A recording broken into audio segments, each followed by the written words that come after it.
This is East Asia Tonight. Good Friday evening. I'm Michelle Edwards. Tonight's top stories from East Asia.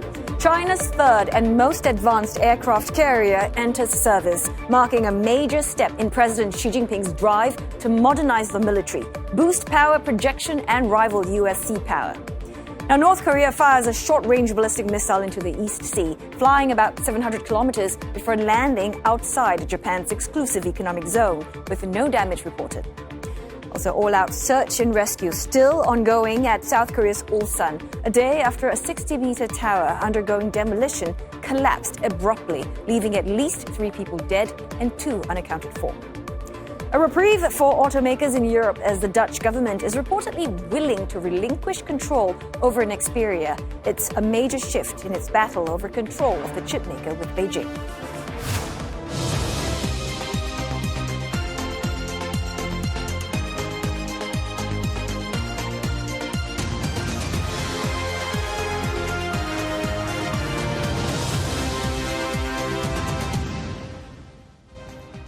Ahead on the bulletin, China putting the final touches on preparations as the National Games get set to open in the Greater Bay Area this weekend. It's not just a stage for the nation's top athletes to shine, but also a push to fire up spending and keep the economy moving.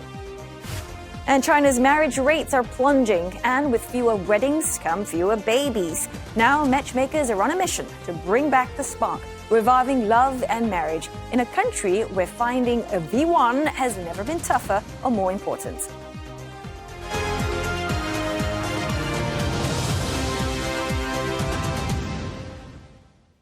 China's third aircraft carrier has officially entered service after months of sea trials, marking a key milestone in President Xi Jinping's push to modernize the country's military.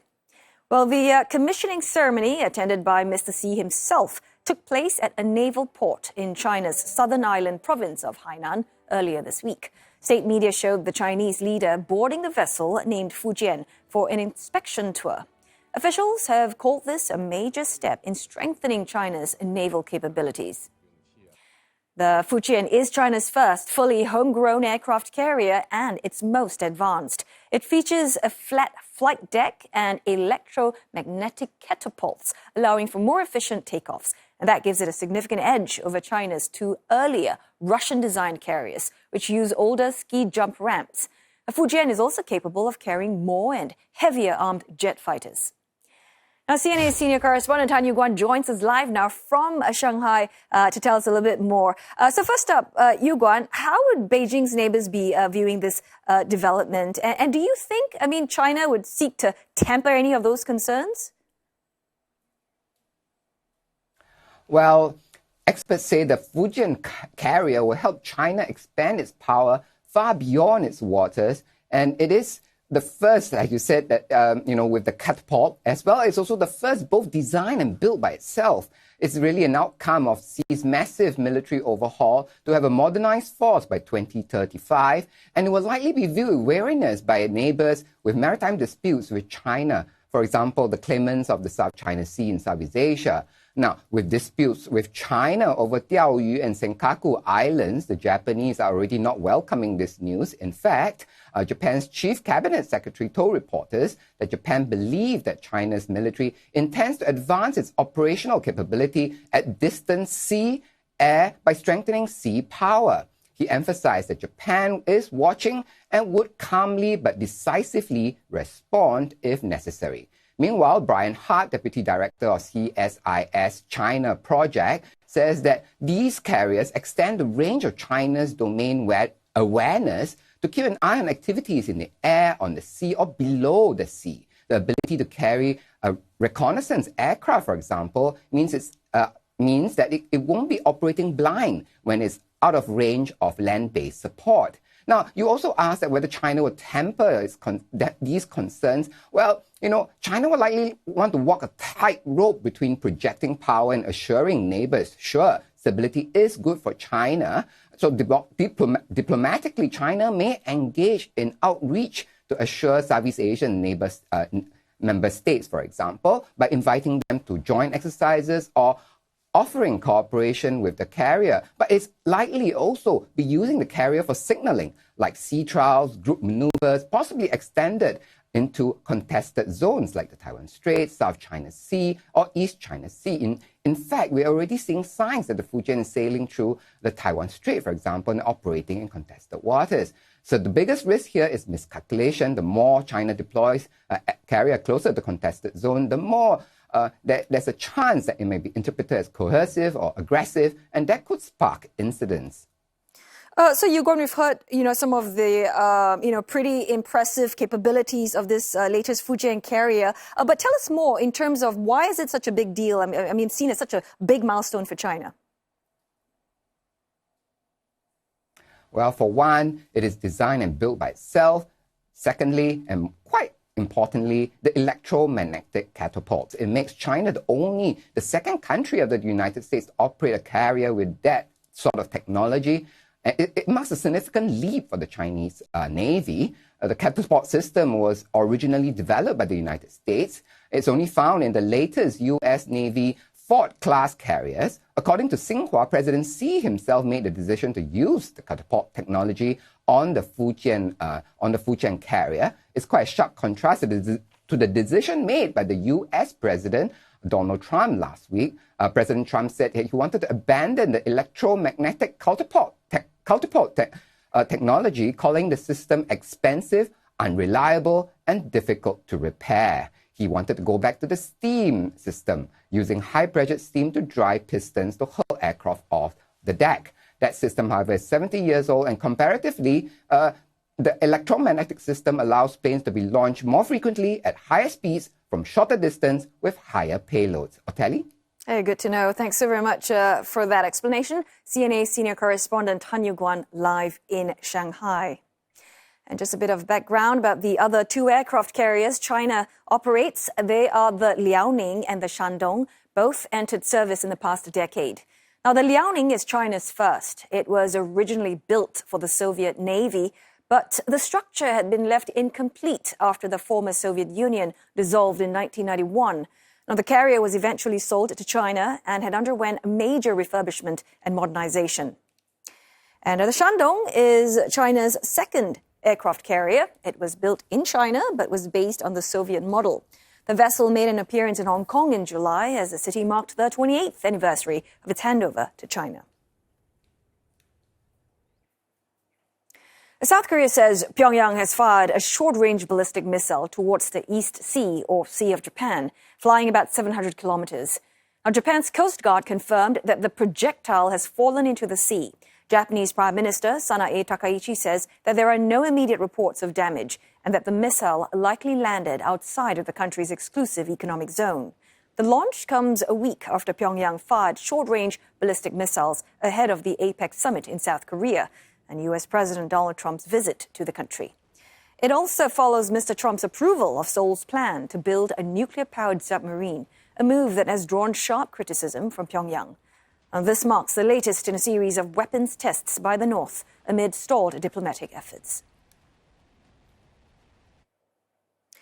Well, at least 3 people have been confirmed dead after a boiler tower collapsed in the southeastern city of Ulsan. Fire officials say 4 others remain trapped under the rubble. Well, rescuers have located 2 of them, but are still searching for the rest. CNA's senior correspondent Lim Yun-suk has more. Search and rescue operations continue for a second day in Ulsan after a massive structure at a power station came crashing down on Thursday, trapping workers beneath tons of debris. Cranes, excavators, and more than 100 firefighters and rescue personnel have been deployed to the scene. Officials say the collapse occurred while workers were cutting through the supporting pillars of a boiler tower at the Ulsan branch of Korea East-West Power, a state-run utility company. 81년도에 준공을 한 그런 타워가 되겠습니다. 그리고 그 21년도부터 그 사용 중지를 한 시설입니다. 저 내용 중에 이제 그 말씀드리겠습니다. 그 화력 발전소 보일러 타워 철거 작업 중에 발생을 했습니다. Reports suggest workers have been preparing to bring down the structure in about 10 days when it suddenly gave way. Experts told local media the rescue work is difficult as lifting or dismantling debris could trigger additional collapses nearby. Meanwhile, ministers and government officials held an emergency meeting to review the rescue progress and discuss support for victims and their families. Environment Minister Kim Sung-hwan said authorities would mobilize all available human and material resources to speed up the search before the golden time for rescue expires, and would carry out nationwide safety checks at power plant demolition and construction sites to prevent further accidents. This is the latest in several industrial accidents in South Korea this year that have exposed cracks in the country's efforts to enforce workplace safety law. President Lee Jae-myung, who took office in June, had vowed to treat these industrial accidents seriously, saying, "Where people die at work, we have failed as a society." Lim Yan-suk, CNA, Seoul. Staying in South Korea, ousted President Yoon Suk-yeol and his wife, Kim Kyung-hee, have appeared in court earlier today, making it the first time the couple faced judges on the same day since their arrests. Officials say they did not come into contact and will remain in separate detention centers. Yoon is on trial over a brief martial law decree issued last December that ultimately toppled his presidency. The former leader, having skipped a number of martial law-related trials for close to 4 months, returned to court this month as key witnesses began taking the stand. Prosecutors also allege that Yoon tried to obstruct evidence by deleting secure phone records. Now, the former First Lady faces charges of corruption, stock price manipulation, and interference in candidate nominations. Unlike her husband, Kim has attended every session since proceedings opened in September. She has been held since 12th of August. Japan has resumed exports of its seafood to China 2 years after a ban by Beijing following the release of treated radioactive wastewater from the Fukushima nuclear power plant into the sea. Our Chief Cabinet Secretary Minoru Kihara says about 7 tons of scallops harvested in Hokkaido were shipped to China on Wednesday. Beijing decided in June to ease restrictions on the imports after multiple negotiations between both sides. But crustaceans from Fukushima and 9 nearby prefectures remain banned. Tokyo says it will continue to work towards lifting those restrictions. Now, a developing story to share now from Indonesia. Dozens of people were injured after an explosion during Friday prayers at a mosque inside a school complex in Jakarta. 54 people have been sent to hospital for injuries ranging from minor to serious, including burns. Images of the mosque show no extensive damage. Police are investigating the cause of the blast. Now, this incident took place in Kelapa Gading in North Jakarta. Police have tightened security and deployed a bomb disposal unit to the site. Authorities are assisting relatives to find the injured victims, and we'll bring you more details as they come to hand. Time now for a short break, but coming up on East Asia tonight, we've got the latest earnings scorecard from Honda Motor. Japan's second-largest automaker slashes its full-year profit forecast after a rough first half. We'll tell you what's making its bottom-line growth hit the brakes. And China's exports seeing their worst downturn since February. Imports growing at its slowest pace in many months as well. Pressure is on as U.S. tariffs shake up global trade.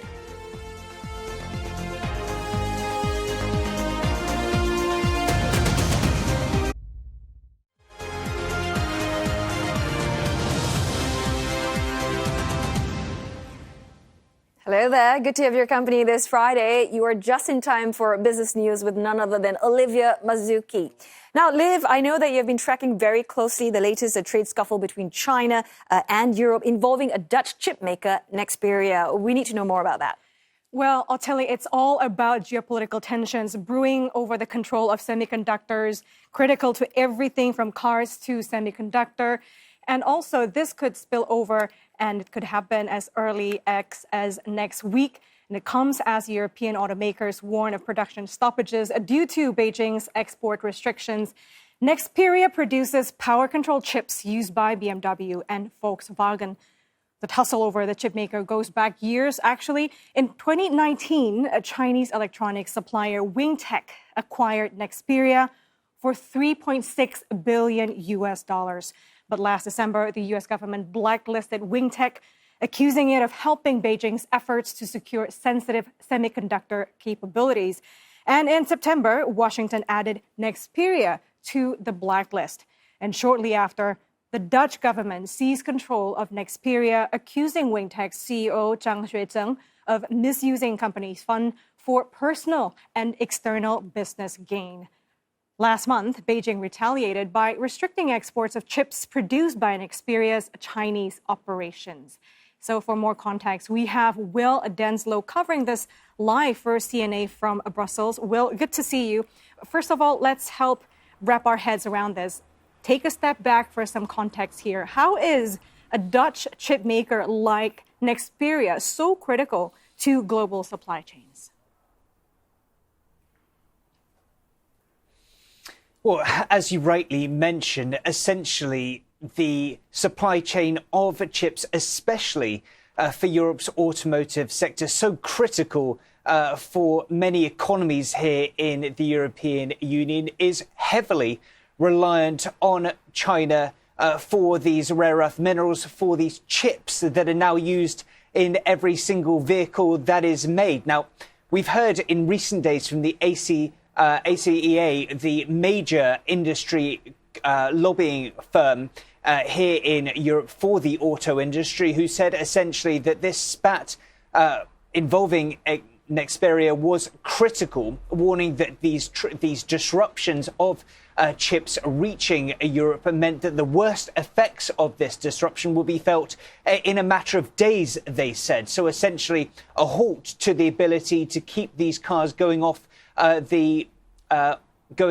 supply chain. So this just shows how critical this issue was. We know that VW are planning to build a chip-making factory in China in the future. The EU is taking its own steps to ramp up and diversify the supply chain. But that, of course, all takes time, which is why the car manufacturing industry, a number of sectors, were demanding urgent action to resolve this trade dispute. All right, Will, so the Dutch government reportedly willing to suspend its control over Nexperia on condition that China resumes exports of critical chips. Why do you think the Dutch government is looking to ease its stance now, given its unprecedented step to seize control of Nexperia to begin with?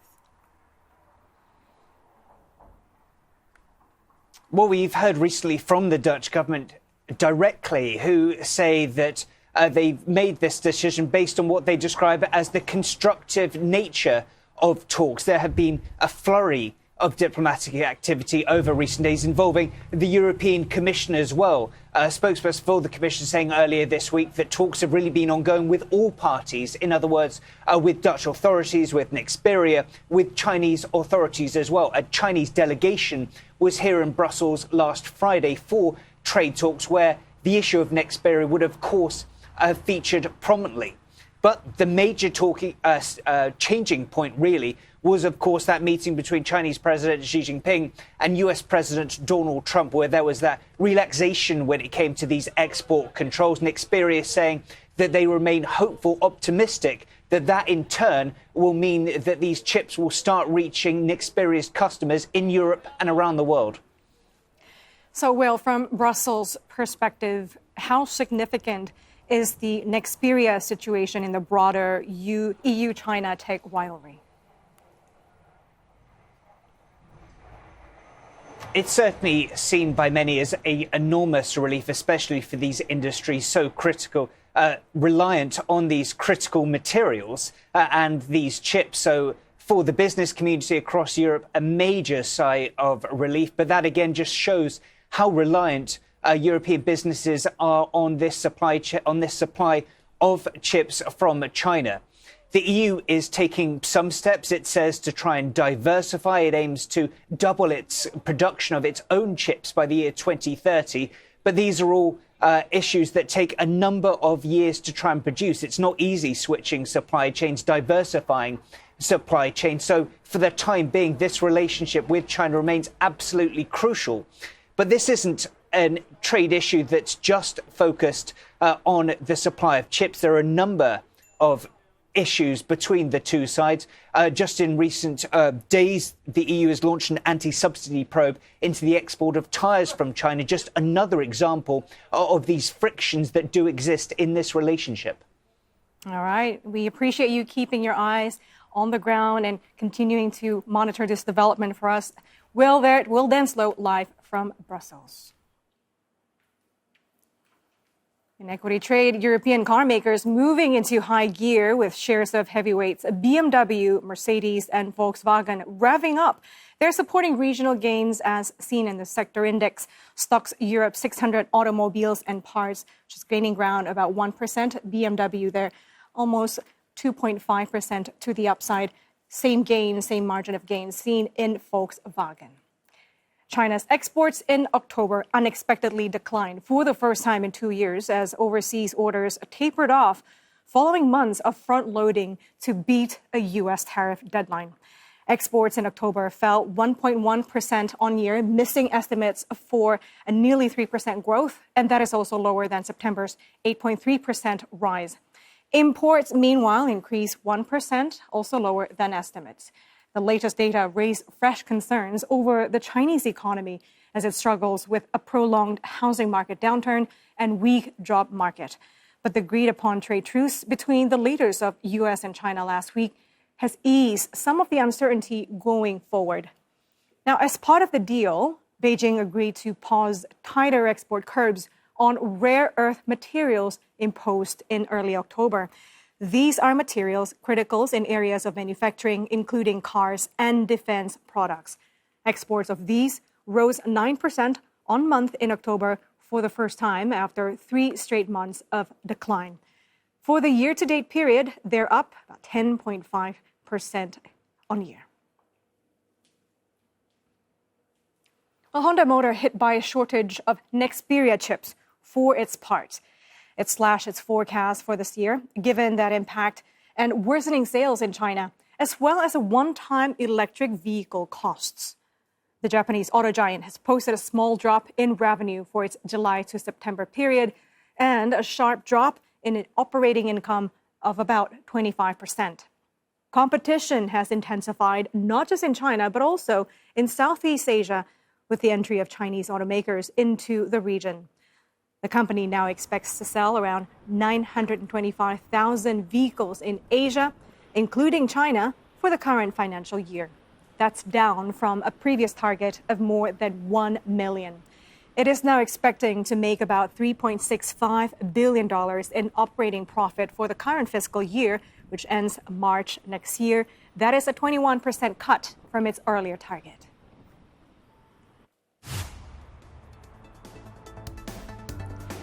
Tesla's full self-driving system could soon get the green light in China.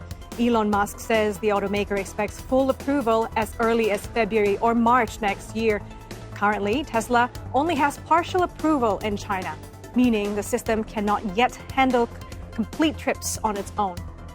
With homegrown brands offering advanced driver assistance and no extra cost, Tesla's market share in China has dropped to just 8%, down from over 15% last year. If full approval comes through, it could be a turning point for Tesla and a test of how far self-driving technology can go on China's roads. And South Korea has launched a new scholarship program to nurture leaders in AI and science. That comes as Seoul seeks to stem a brain drain attracted overseas by higher compensation. The government also seeks to attract some 2,000 foreign scientists by the end of the decade and will make it easier for international students to settle in by enhancing visa support. So that's all I have for you this Friday. Oteli, back to you. Thanks so very much, Olivia. Well, we are going to go for a short break now, but coming up on East Asia Tonight. It's hard to believe there are ski slopes here in southern China, a region known for its subtropical climate. But here I am in the world's largest indoor ski center in Shenzhen. CNA's Deborah Wong tells us how China is increasing tourism appeal with sporting venues such as this one right here as the National Games begin in the Greater Bay Area this weekend.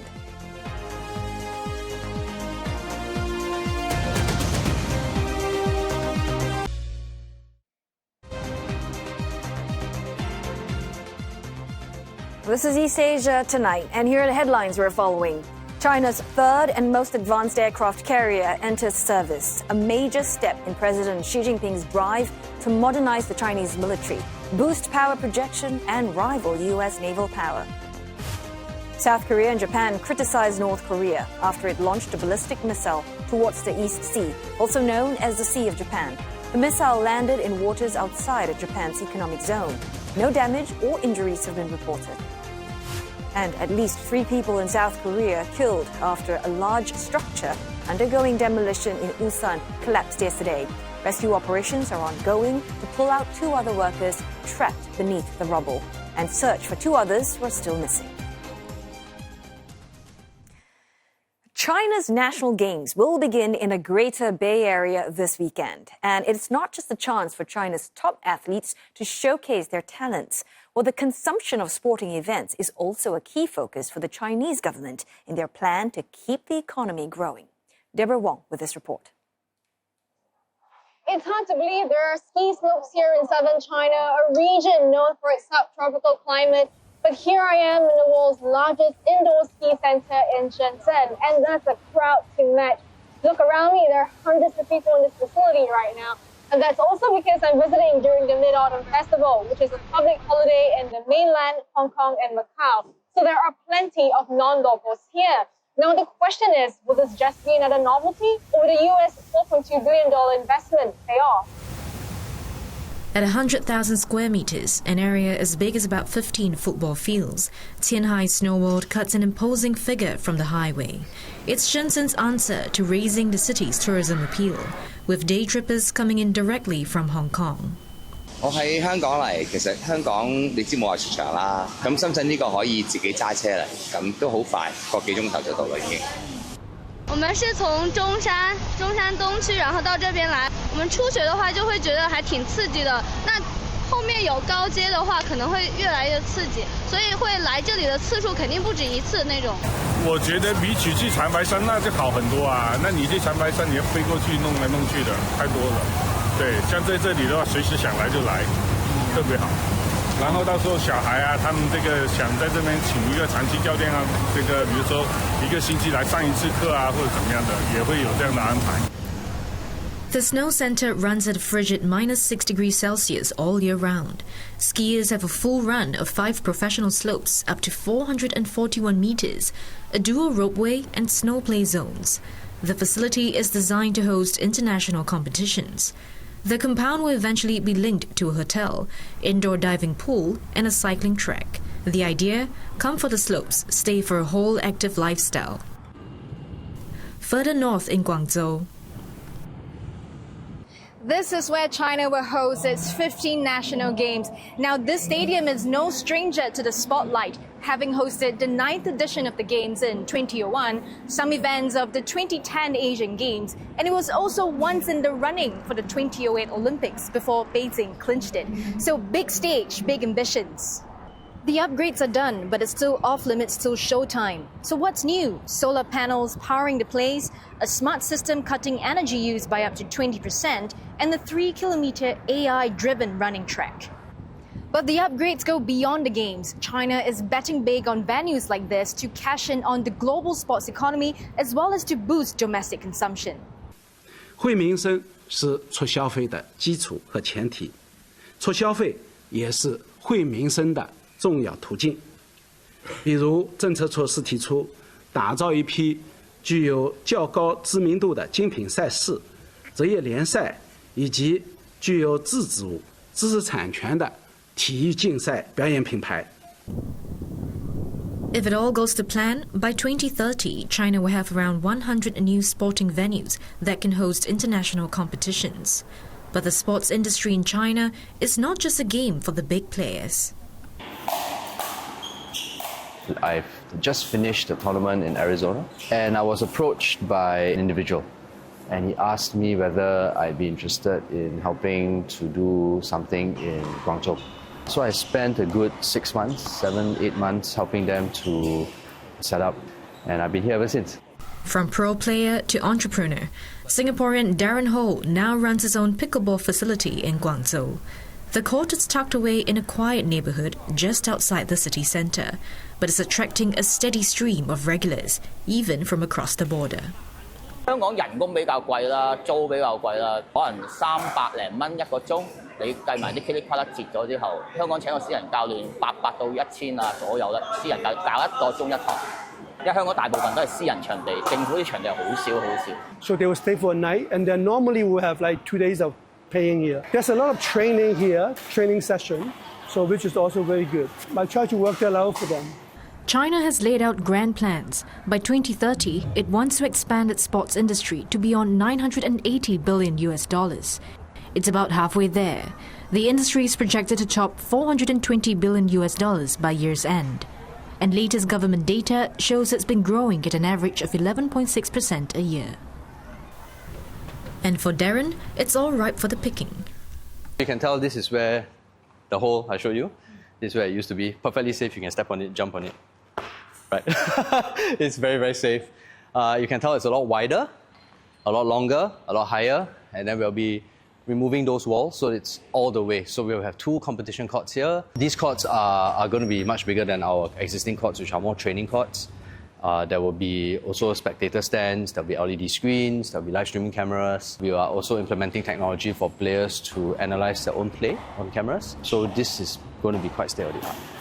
China has long been a powerhouse in sports, and with government backing to grow the industry, players like Darren say the game's only just begun. Right, for more, we are joined now by CNA senior correspondent Deborah Wong, live from Zhuhai in China. Deborah, I have to say, very impressive sports facilities, and China seems to be going all in when it comes to sports. What changes have you personally seen on the ground? I think most visibly, like what you've seen in the story, and new sports venues like the Snow Center in Shenzhen.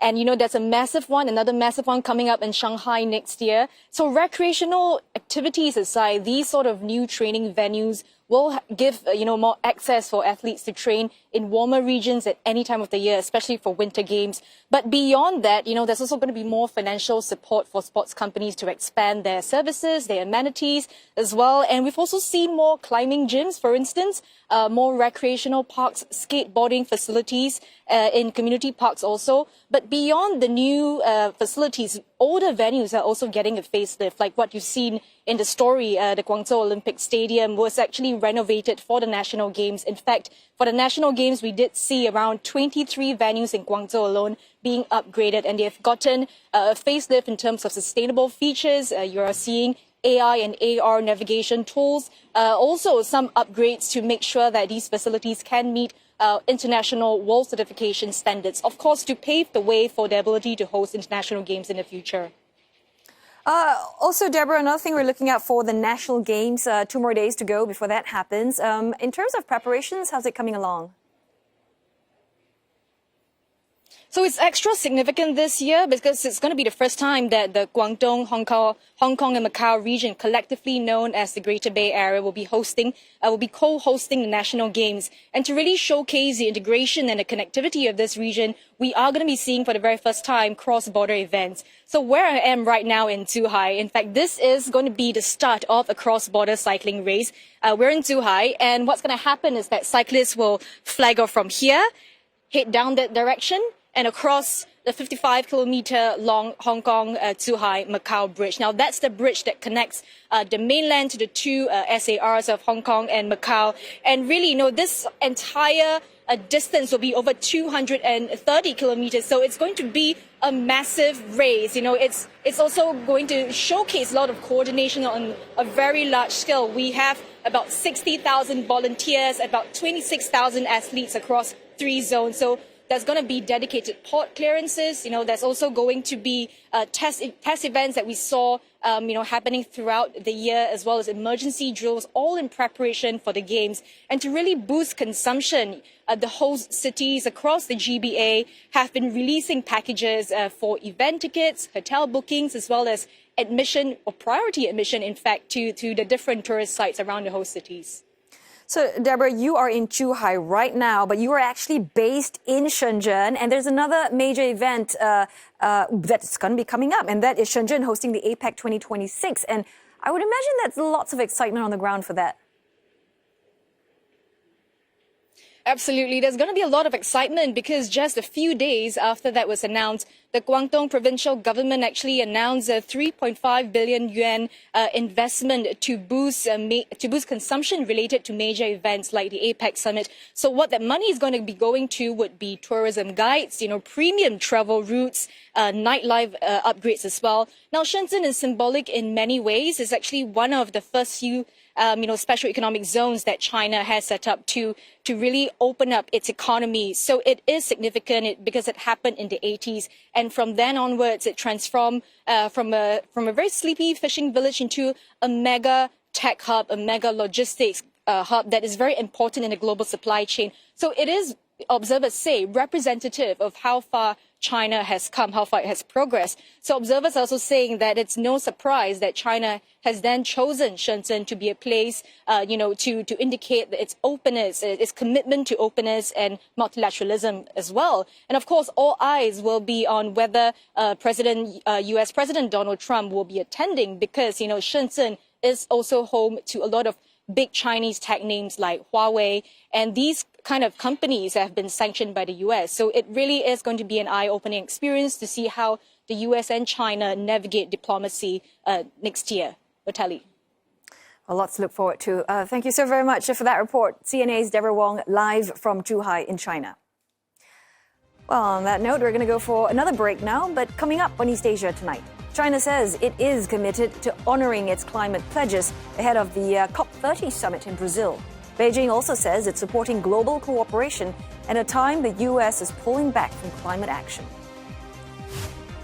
Fewer weddings mean fewer babies. China's matchmakers are on a mission to change just that. We find out how on CNA Plus next.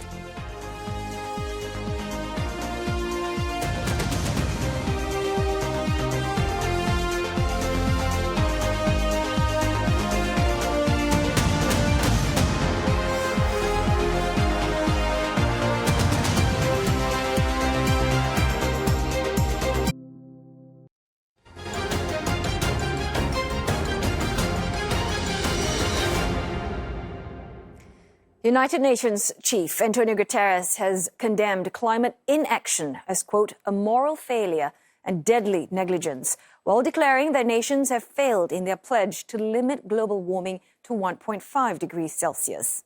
Mr. Guterres said that nations can choose to lead or be led to ruin. Heads of states from more than 30 countries are gathering in Belém in Brazil for the opening of the COP30 climate summit. We need a paradigm shift to limit this overshoot's magnitude and duration and quickly drive it down. Even a temporary average overshoot will have dramatic consequences. It could push ecosystems past irreversible tipping points, expose billions to unlivable conditions, and amplify threats to peace and security.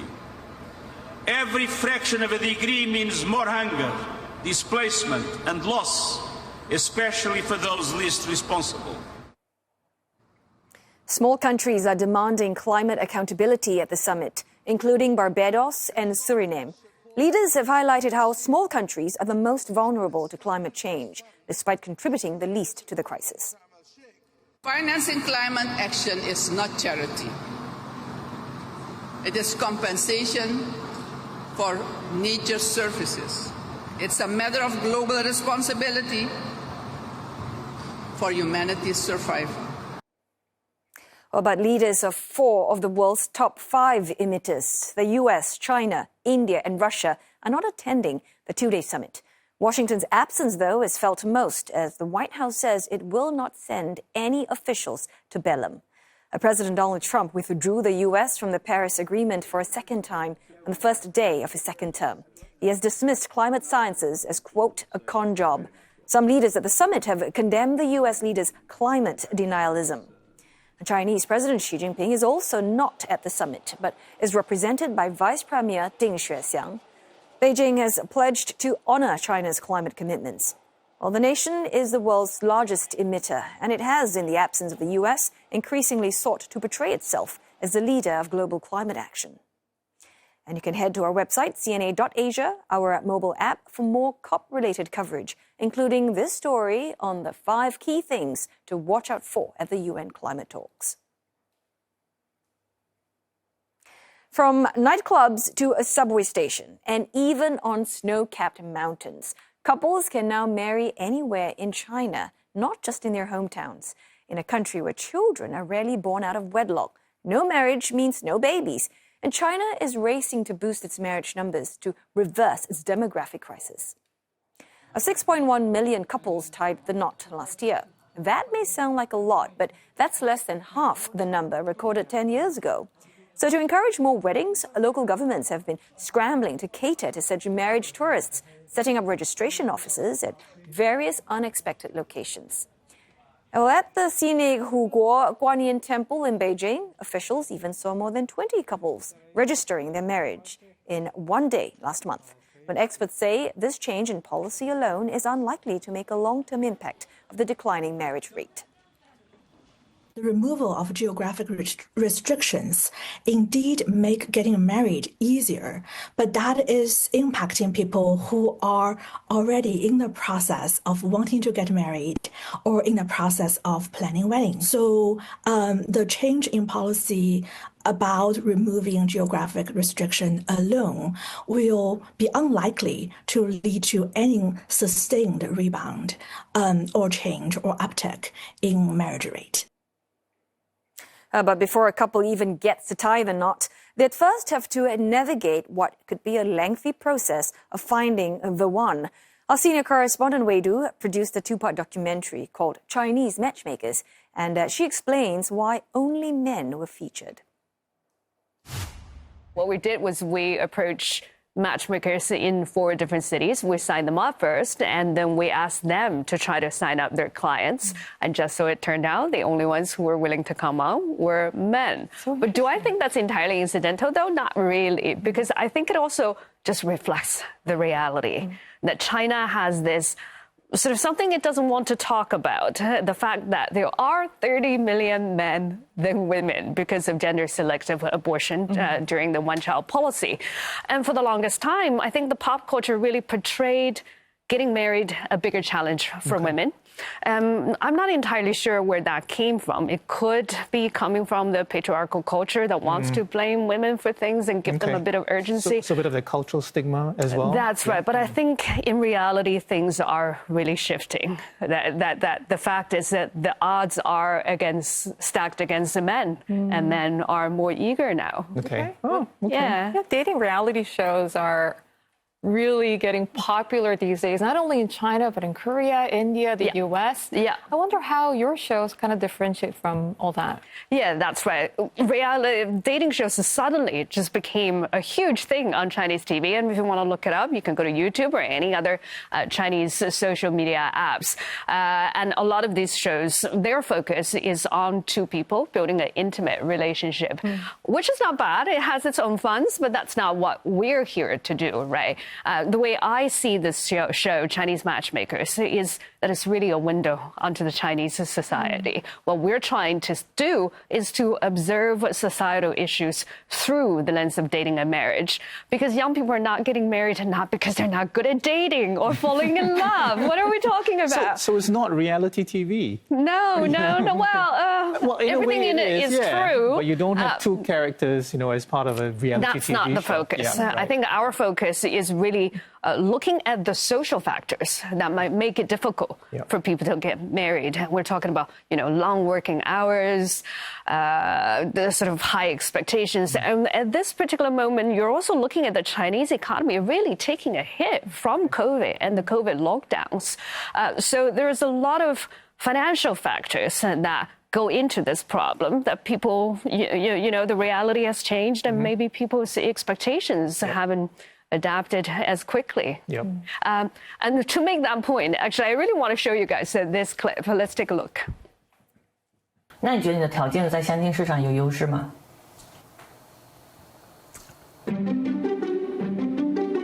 我的优势，好像也没什么优势。我的劣势就是少了一个富二代的爹。我爸爸之前是一个企业家，赚的第一桶金就是纺织厂的钱，他当时赚的是挺多的。他当初是有给我筹备了不少资金，给我当做聘礼。但是遇到了疫情之后，工厂停业，经济下滑之后，不小心把我这些财力本都亏进去了。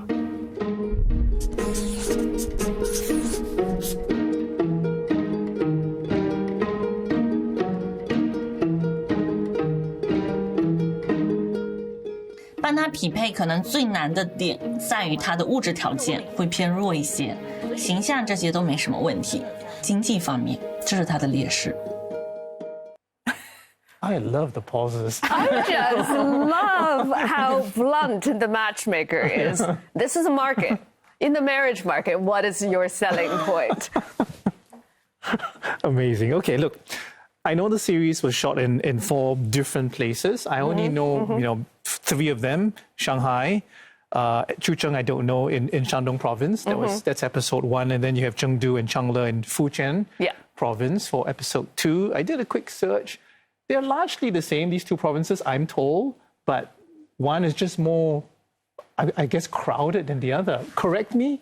About I this, do have to correct Please you. do. Yes. So I always tell people China is not one place. It's a collection of gazillions of places. And if you watch this show, obviously because they all spoke Chinese, we have subtitles for everyone. But also for the YouTube version, we have Chinese subtitles because people speak dialects, and I couldn't understand them. So it's a vast country where traditions and cultures and relationships vary quite a lot, and that is what we're trying to capture through this mix of 4 cities. So at one, we have Shanghai and Zhucheng, Shandong. So Shanghai, China's biggest city, close to 30 million people. Ambitious young men and women coming from all parts of the country. They're doing well, they're well educated, and they're very far from their parents. So that parental pressure is different. But also, what people expect of each other is different. Whereas you look at Zhucheng, Shandong, this is in northern China. It's a city of less than 1 million people.